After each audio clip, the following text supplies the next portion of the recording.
Yo, what's going on, everybody? It's Gem Live. I'm here with Jake, Jalen, and David, and today we're gonna have an open discussion about a team you either love or hate right now, and that's the Los Angeles Lakers. And we're gonna be talking about if you like what they're doing, or if it's too soon to tell if they need to make some changes, or their whole plan isn't gonna work. So, who wants to start us off? I'll start off first. So I just want to say that I'm like a lifelong Lakers fan, right? You know, diehard Lakers fan. Been watching games with my dad for years, so we couldn't watch because the Lakers were straight up garbage. I'll say it straight. They were garbage the past couple years.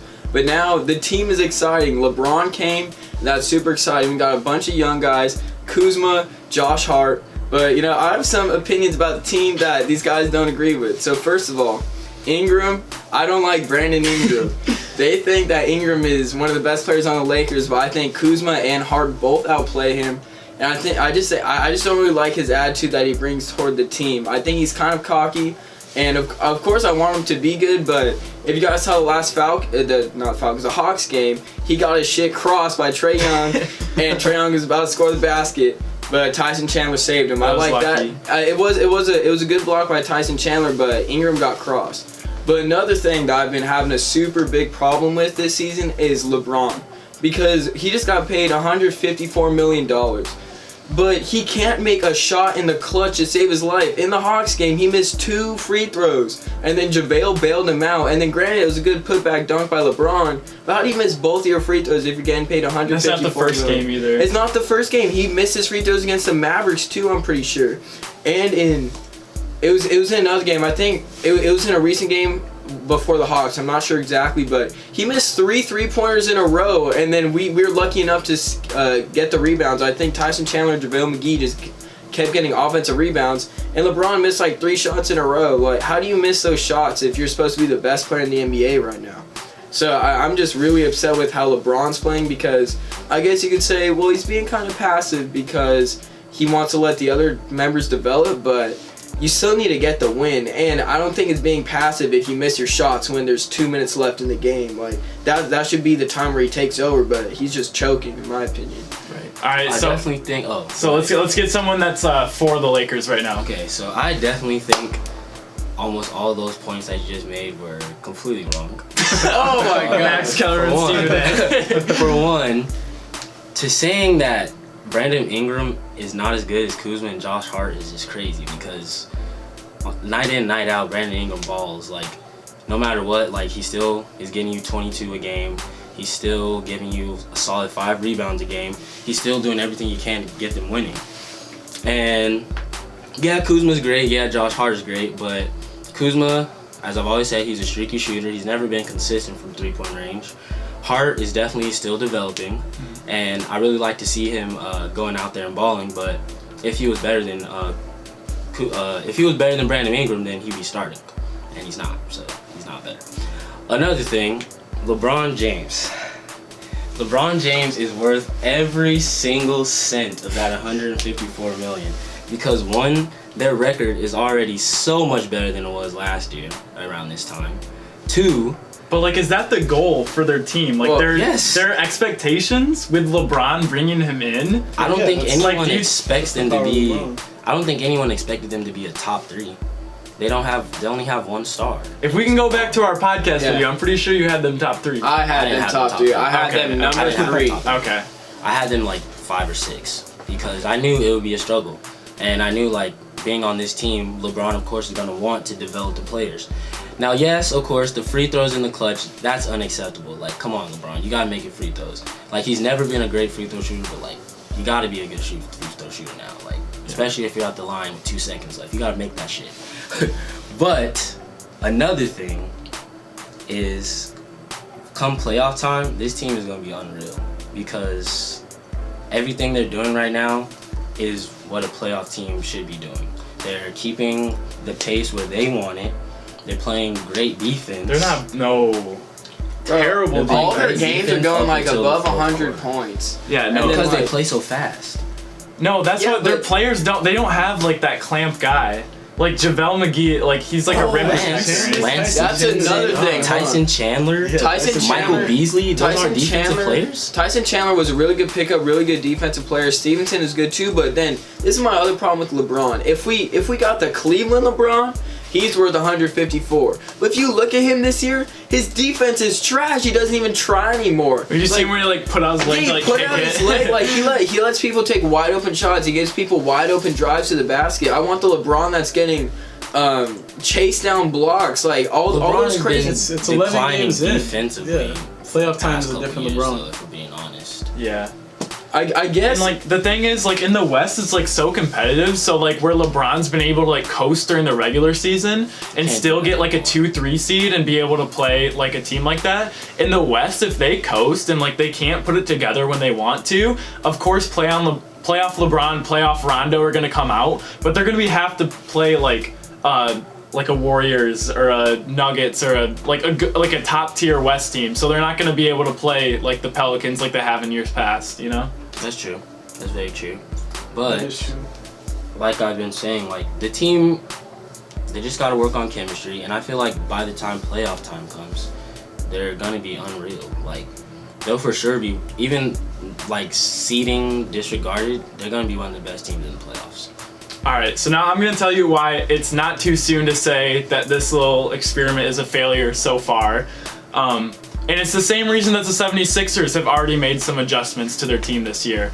Games are so important because just like it would be regular season playoffs, that's how an NBA game goes. First 3 quarters are kind of coast, fourth quarter is where you grind it out. So you have to have closers on your team. And the 76ers saw that on the offensive side, they have good shooters, but when it comes down to it, their only real closer is Joel Embiid, and having one closer on the team isn't good for you because that's isolating like one player, and they all only have to shut down one. And so that's why they brought in a player like Jimmy Butler. And with the Lakers, this little cute little plan they have to like see how they do this year and then go for a free agent next year like Kawhi, Kemba, Damian Lillard. Like that's a good idea in theory, but we're already starting to see, like, in my opinion, LeBron to start to decline. His age is catching up to him. He's still a top player in the league, but at the end of his 4 years as a Laker, this is not the LeBron that you're going to be seeing now. So I think that their expectation to wait this year out and not really expect a ring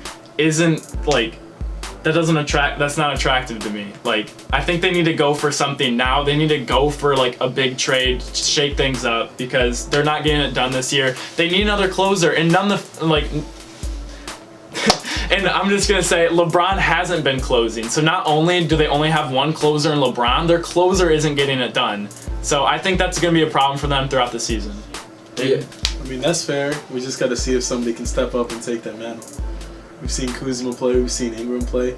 They really haven't had their chance to shine yet. So we'll see if they can do that, but we don't know. Well, like I've seen like in the games they're trying to get Ingram more involved, like in the fourth quarter, try to give him that closing role. But I've seen a couple where he'll just try to ISO the whole time and then he'll just brick the shot. I mean, I guess you have to argue that it's like he needs to develop and those have to happen. But like we were talking about in the West, it's so competitive. So even if we want to make the playoffs this year, then we can't have LeBron just coasting the whole time. I mean, if he wants to say, I want to get the players developed, I'm all for that. Because don't get me wrong, I'm a Lakers fan, and this season is exciting. Like, the team is exciting again. But LeBron, if it's a close game, then he needs to take control. And like Jackson said, the only closer on the team, which is LeBron, hasn't been closing. And then that's one of my biggest problems because we've been choking so many fourth quarters this game. I mean, against the Rockets, we're only down like 2 or 4 with a couple minutes left, and we choked it. And then against the Trailblazers, the first game, we choked it. And then the Mavericks, we almost choked it. So it's just we don't have many closers, and that's what I agree with. And that's what I think with Brandon Ingram. I think Brandon Ingram is the second best player on the team, but I don't think he's going to be in the right position because when you have the second best player, they have to be comfortable with being in the shadow of another one. That's why it worked in Miami. Dwayne Wade was a great player. He was okay with being in LeBron's shadow. But I think Brandon Ingram's a great player, but he needs to be on another team right now. Like, they're not going to get what they want out of him with LeBron there. And since Brandon Ingram is such a good player, he has high trade value. So if I think they can get like a really 3-and-D player and like a lethal shooter, like if they got like a Trevor Ariza, if they got Clay, they wouldn't get him for that. They'd have thrown some draft picks. Yeah. But like Brandon Ingram, I love him, and his trade value is high right now because of how much potential he has. I think he needs to go to another team because he's just not fitting the system, being that second guy to LeBron. It's clearly not working. But in reality, the whole system itself, like, we never really seen before. Like, especially in today's league, like, not really many of them on the team can shoot threes. All of them can drive and get buckets in the lane, and that's cool and all, but they need three-point shooters, like Jackson said. So when your best three-point shooter is Kuzma, who's streaky, and if Josh Hart's the best shooter on the team. Yeah, probably. But like this team to me just seems like a Moneyball team, like what the Oakland A's try to do with that baseball team. Like try something so out of the box, so brand new that like it might just work, and that's okay for them to do it. There's the smallest market in the league, and they were terrible. This is Showtime. This is the Lakers. They're expected to win. They have the most money in the league. They need to start winning now. They need to stop experimenting. I really think they need to either reconstruct this team or make a big move soon if they want to start winning now, which I think they should because of LeBron's age. So who do you think they go after? Yeah. I mean, like to be a championship team right now, they're gonna need someone like an Anthony Davis. Like if they could trade for Anthony Davis, if they could trade for a Damian Lillard like right now, which they would, like that's what's hard for them because they wouldn't do that because they're gonna be free agents next year where they could just pick them up. But they need to get creative. So I think what they're doing right now is gonna work because Anthony Davis free agent next year, Klay Thompson free agent next year, Damian Lillard free agent next year.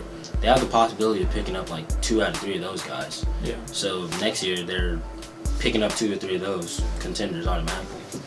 And I think they should start doing. And you keep your core that you have now. Yeah. That would be a solid team. They should start making like a little bit. Like they should start trying a little.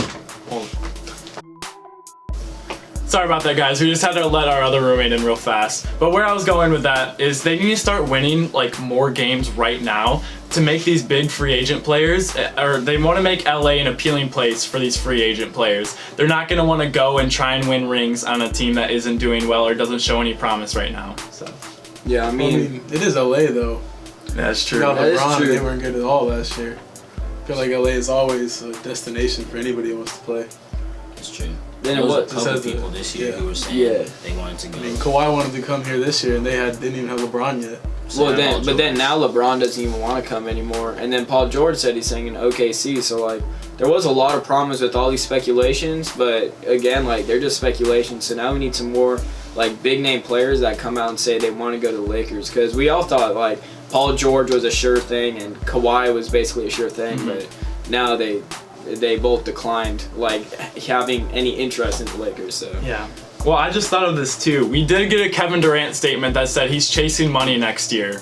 So that's interesting. He obviously doesn't give a shit about his reputation or name, or he wouldn't have gone to the Golden State Warriors. So could we see a LeBron KD team? Honestly, I mean, as a Warriors Disgusting. fan, I would not care if Kevin Durant left because if you think about it, like I couldn't even be mad about it. He left the Thunder to come to us, so him leaving us makes total sense. Yeah. I mean, that's what He's a snake. That's what Steve Kerr said, because he was like, because when they asked him, he basically said, "Yeah, we hope that he gets us a ring." Or no, he said that about Boogie. Never mind. Hey, disregard that statement. One thing is though, would that hurt LeBron's legacy though? If KD came and he won with them, or would that help him? I mean, if you think about it, I think that hurt KD more because I think KD's trying to Yeah. surpass LeBron, and he's not going to surpass LeBron if all of his accomplishments are with LeBron. Yeah. that's what I was thinking as well. I think the only reason KD would leave is if he would go to a basically pull LeBron move, almost like him, like how LeBron went to the Lakers. Just go to The Knicks.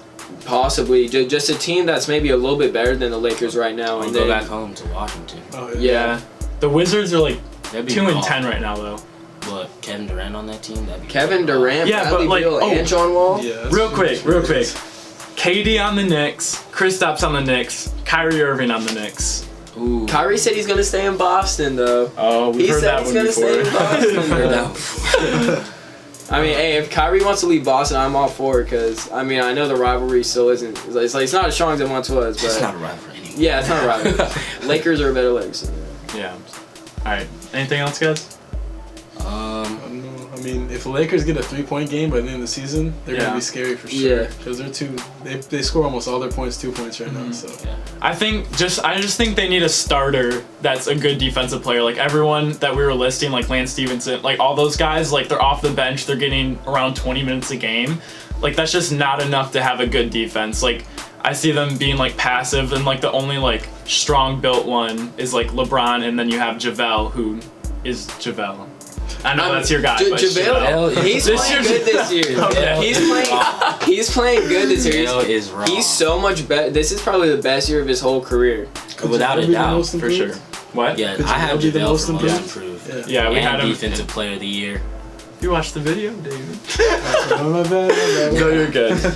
But we don't really know if it's too soon to tell or not. We're just gonna keep watching, and we'll keep updating you on new videos. Thank you guys so much for tuning in. Let us know if you like the open group discussion. Let us know what you think about the Lakers in the comments down below, and I'll see y'all guys next time. Peace. Yeah.